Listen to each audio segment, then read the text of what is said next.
Ah, you must be the new security guard, Charlotte, right? Yep, that's me. Great, I'm Johnny, head of the internal security. I'll be giving you a tour of the building you'll be patrolling. Then I'll show you to your quarters. Ready to go? Sure.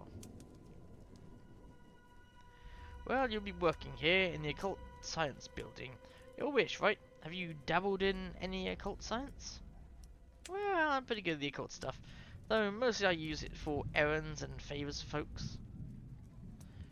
Plus a few hexes, blights, just to keep up that witchy appearance. Blood into the jam, bones into sponge cake, cat into mush. Oh, poor cat. Phallus into tiny screaming vestigial face. Normal stuff. Well, we do things a little differently here. This way. Awesome! This is the Ethereum, where our students can perform experiments on the Necromonicon. The creature acts as a shield to the outside world, keeping any experiments sterile and quarantine any unexpected summonings. Hi! Hello! We didn't know it could do that. Did you try talking to him?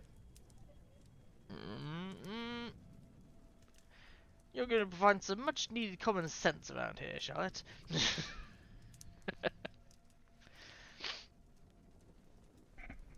This building also houses the Corporeum, a surgical theatre where our students can perform vivisections and autopsies on otherworldly creatures. Ah, speaking of which, this is Eddie, one of our monster hunters. Thanks to him, our Corporeum professors have been able to gather more information on living horrors than any other time in universal history. The trick is to figure out where its face is, and then commence repeated punching. Who's the new girl? This is Charlotte Lestrange, a witch from the Chisnook Coven. She'll be working security for this building. Hi. Looking after us rascals, eh? Well, just give me a clip round the back of the head if you see me slacking off, and I'll get back to work. Alright, big stuff? I have been known to whip some ass with my big muscles. There you go. Come round the chop shop. You want to see me and the lads wrangle up the other day. You witches like nightmares, right? Sure. Well, the fun ones anyway. Like when your teeth fall out and you smooth them off with sandpaper to make a lovely necklace. Or when you're running down a corridor in slow motion with a bunch of hands coming out of the carpet and grabbing your ankles, and you finally stop to ask them what they want, and it turns out your shoelaces were untied and they were just super concerned about your safety. Or when you're at school and you stand up in class but you forgot your pants and you're embarrassed but everyone compliments your butt. Well, you're a bloody weird one, Charlotte, so you'll fit right in here. Don't let my sister catch wind of you. She won't leave you alone. You're telling stories like that. Ah, and here's our curator of the Corporeum, Miss Marie Peanut Butter. She used to be a void shaman from Paris before coming to work with us. As fun as satisfying the void is, my true passion lies in discovering how things work out, oui? At least, when they are dead. Groovy, what's a void shaman? You know those dark thoughts you have sometimes, for seemingly no reason? The ones that tell you to jump when at the edge of a cliff, or rob the bank when cashing a check, or drop kick a grandma through a stained glass church window at a funeral? Oh yeah, I get those all the time. Well, those are not your thoughts. A few hundred years ago, the French aristocracy's way of life was so decadent and whim-filled that unborrowed sauciness only went and summoned a bloody hedonism god. Damn thing lives under Paris catacombs, communicates telepathically with people all over the world, urging them to give in to their darkest whims. Ah, so that's the reason. The French get the worst course, so their shamans take it upon themselves to do the dark deeds, so the rest of France doesn't have to. Must be a right giggle. Milet acted as shaman before coming here. I took my clothes off, covered myself in lemon cake and green food colouring, and terrorised a local village as a delicious swamp monster. Okay, that's somebody's fetish. I quite enjoyed that one. Shall we press on with the tour? Sure, bye guys. So, not to be rude, but judging from the bandaged up arms and the sick eye scar and the terror lines in your hair, I'm guessing the impression that security work here is, you know, a little dangerous? Oh no, not for you at least. The Occult Science Building is probably the safest on campus. Because if something went wrong in this building, we'd all be too dead to notice. Pff, don't listen to her. She's just a little jealous that the new girl gets the cushy gig while she's stuck in the math department. What happens in the math department? What doesn't happen in the math department? That's worrying. There's nothing so cold, so unforgiving, so dark as the mathematicians. The universe is naught but an equation. They shriek behind their burnt hair and sludge-stained cardigans. One that can be solved. But how do you solve the equation of a dozen screaming children being ingested by a black swirling chasm of teeth and clawing hands opened at the far end of the classroom by one of their damnable equations? Damn you, young Henry! Carry that damn too!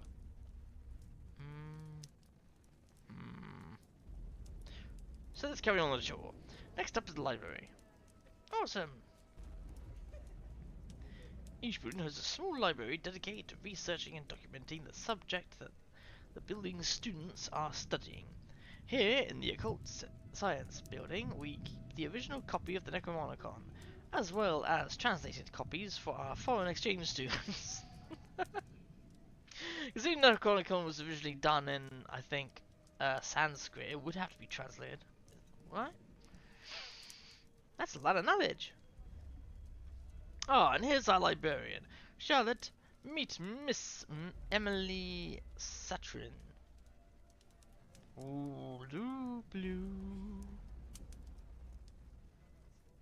Hi, love your mask.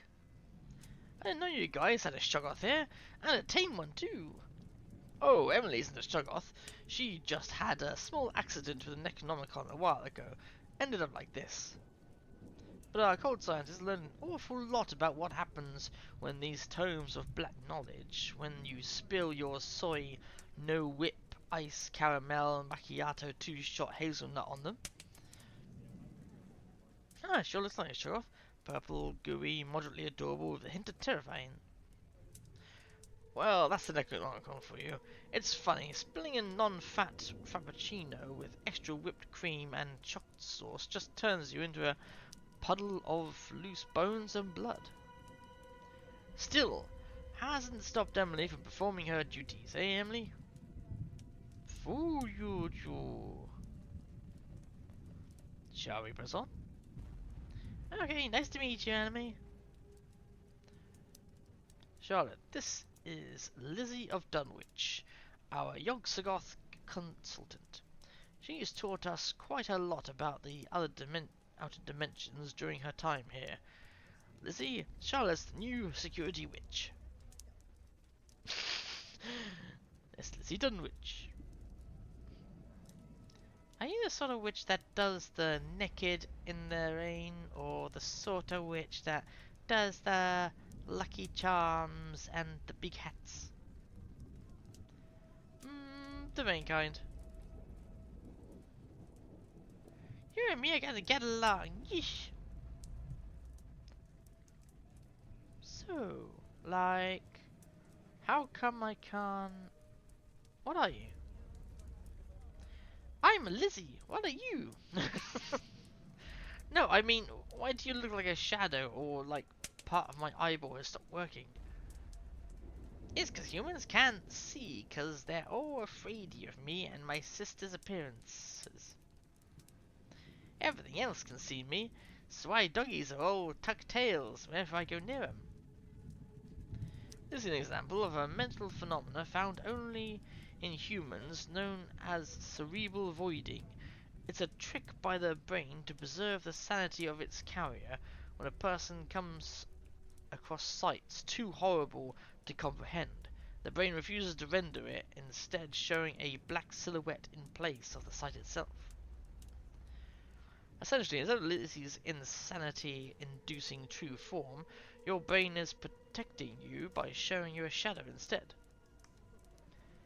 But I saw the interviewer no problem.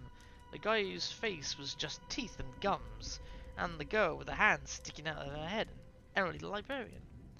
Yep, Lizzie and her Dunwichian sisters are in a league of their own when it comes to horrific appearances. We sent a lot of students to the asylum trying to figure her own.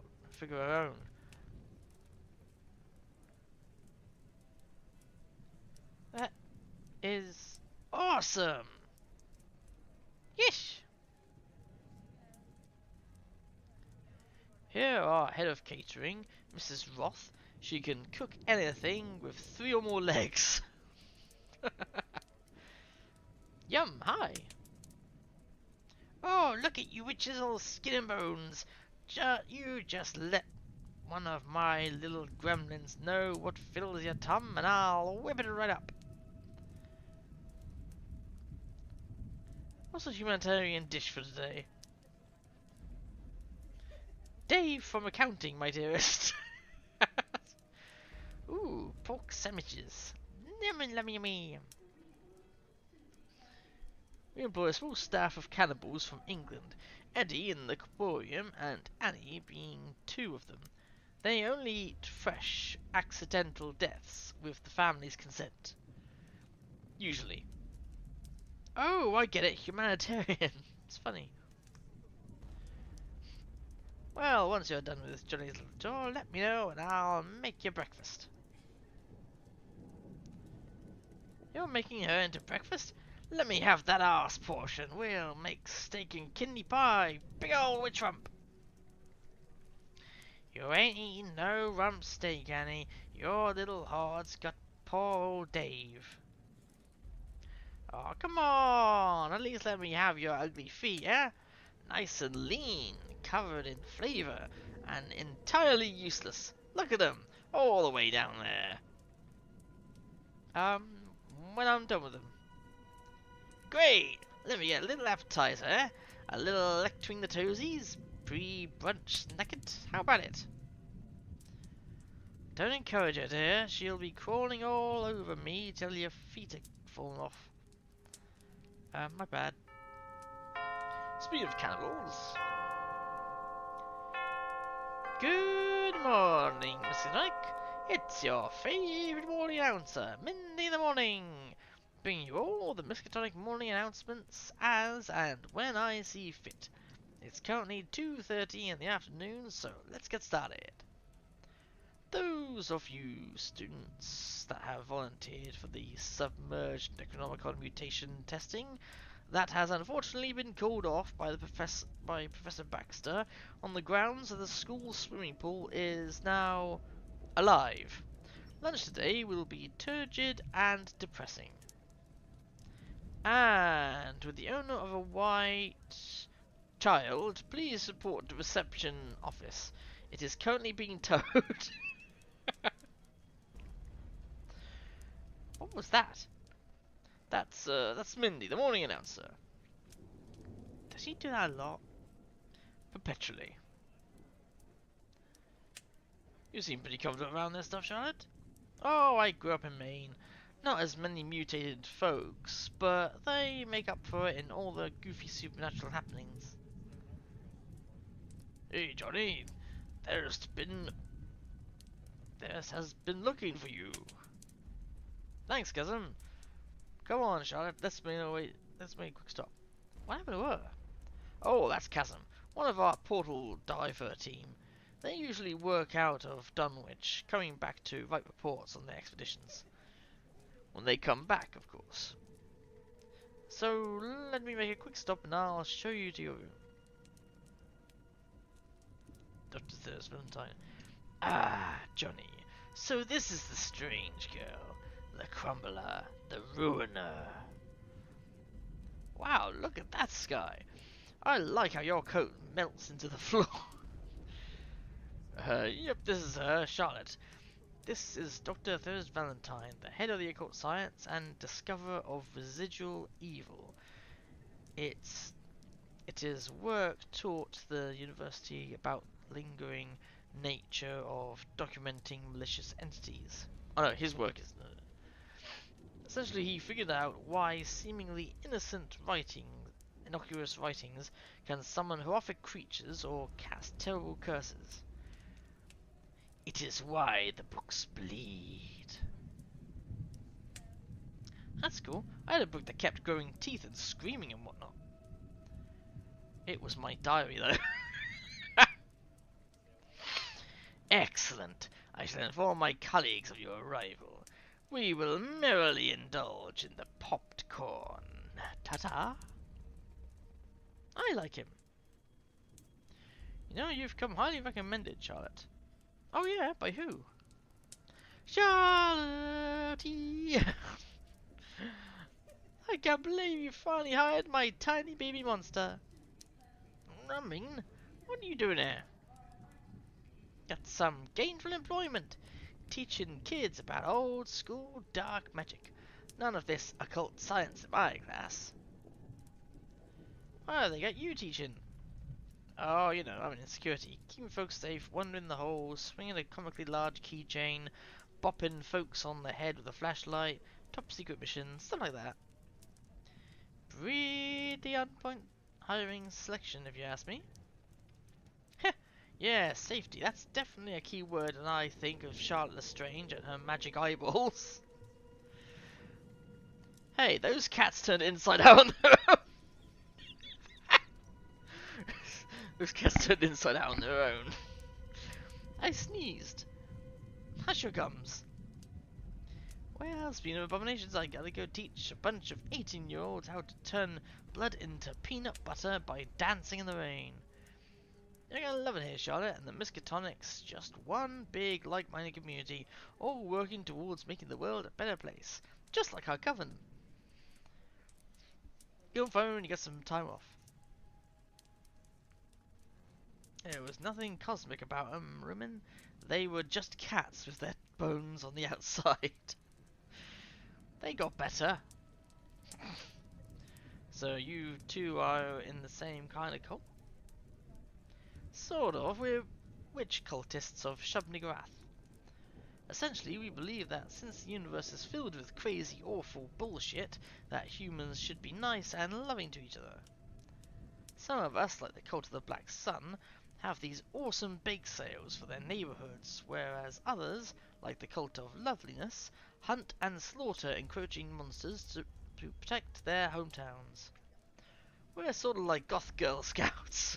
Oh, I'm all for that. What about you witches? We take all our clothes off and dance in the rain.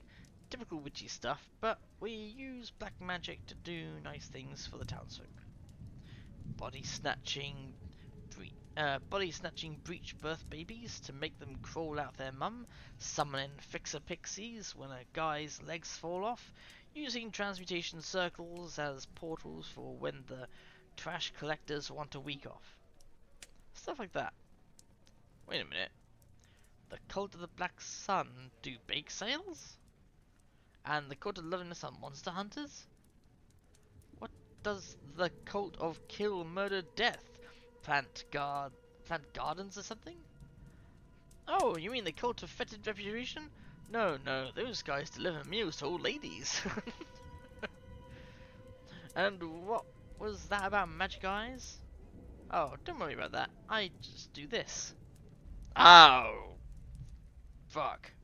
That's terrifying. Extremely terrifying.